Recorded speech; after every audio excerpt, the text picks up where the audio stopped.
Just, all the time I thought that when you really awake to what you really are, you're all-knowing, but it seems like there's nothing, you know. You consciousness, don't become all-knowing when you awake to yourself. You consciousness are now all-knowing. You consciousness are now knowing everything that is known by any human being or angel or God or insect or whatever it is, whatever experiences that are taking place now are known now by the same infinite consciousness. But that doesn't mean that all knowledge, all thoughts that are taking place now will appear in your finite mind, because there's only room in your finite mind for one thought and perception at a time. Yeah. Okay. So no,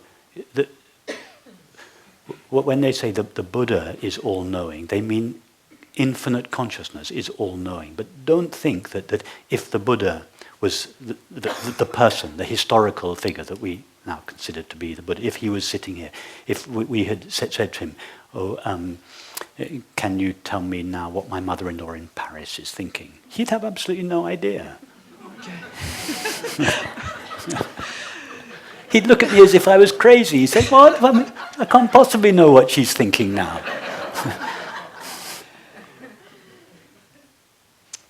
But is there so much out there that makes it seem like it's like that? 99.9% of what you hear in the spiritual and religious traditions is not true. And that's generous.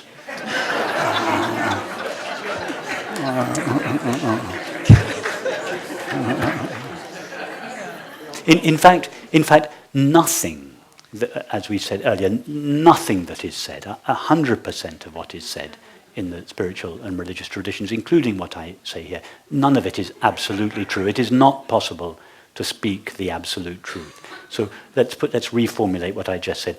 All spiritual teachings make a concession to a greater or lesser extent to the fact that it is not possible to express reality or truth accurately. And I would say that most spiritual teachings make a very big concession. In other words, most spiritual teachings have departed quite some way from an accurate description of reality. There are some teachings, if you read the great masters like Atmananda Krishna Menon and Meister Eckhart and Ramana Maharshi, that their sayings are as transparent and luminous an expression in language as it is possible to get. But most of these teachings have departed much further than the likes of Ramana Maharshi and Meister Eckhart and Krishna Menon departed. So you must be discriminating. These teachings, and I'm not criticizing that. Please don't think I'm criticizing the teaching, these teachings. Not at all. These teachings have evolved over the centuries to accommodate a very wide range of understanding, and therefore the ultimate understanding has had to be tailored over and over again to the level of understanding in the question or in the situation. And this accounts for the wide variety of religious and spiritual teachings. And of course, many teachings have been completely appropriated by the sense of separation, in which case they are almost completely cut off from the original understanding upon which that tradition was founded. Thank you. And even the Tibetan Buddhist tradition, which is one of the traditions that has made the least concessions. In other words, the true non-dual understanding is more available in that tradition than many other traditions. But even that tradition has acquired an enormous amount of local, temporal, cultural customs which has been mixed with the understanding and is not essential to it. So be discriminating when you read these traditions.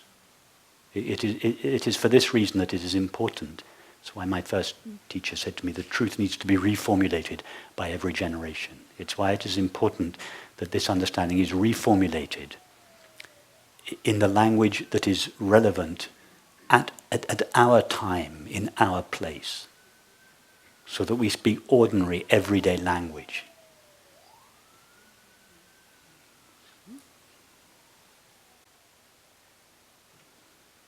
So that we speak the language that is the language of our time. That this teaching is expressed using the ideas, the images, the metaphors that are relevant to this time.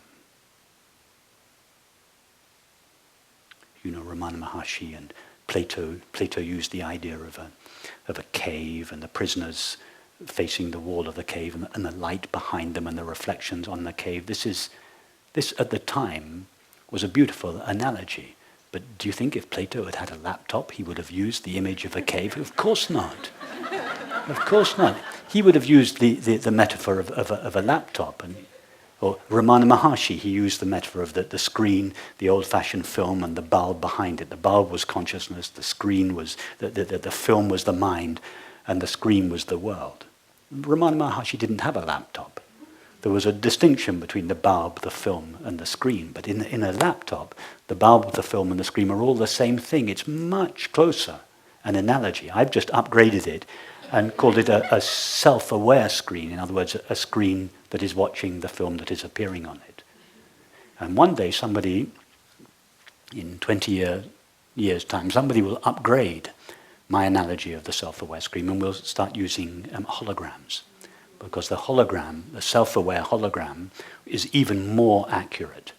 But we don't have holograms yet, so you have to work too hard to translate into a hologram. But we're all familiar with laptops, so we use laptops. We don't use metaphors of snakes and ropes. I mean, how many people here have seen a snake in the last year? Has anyone here seen a snake in the last year? No.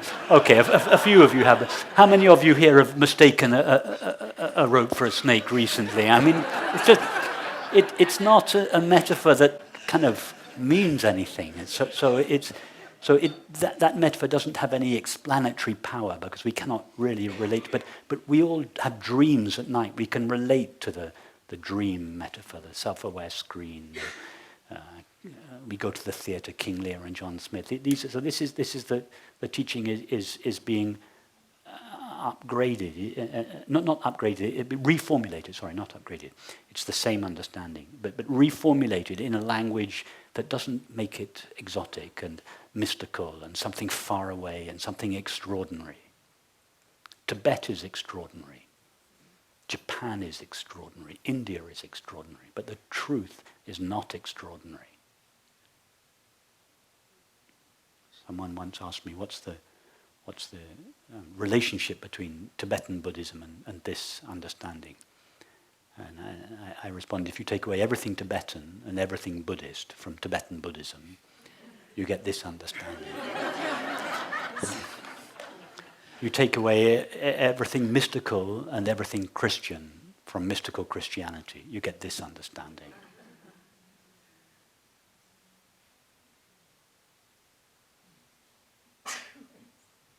And this understanding is just being packaged in our ordinary, everyday language. So it doesn't therefore generate a sense that what is being spoken about is something exotic and extraordinary that is only available to very special people or that requires some extraordinary preparation. It's just the intimate, familiar, ordinary awareness with which each of us is aware of our experience. That's what we're speaking of, the only awareness there is.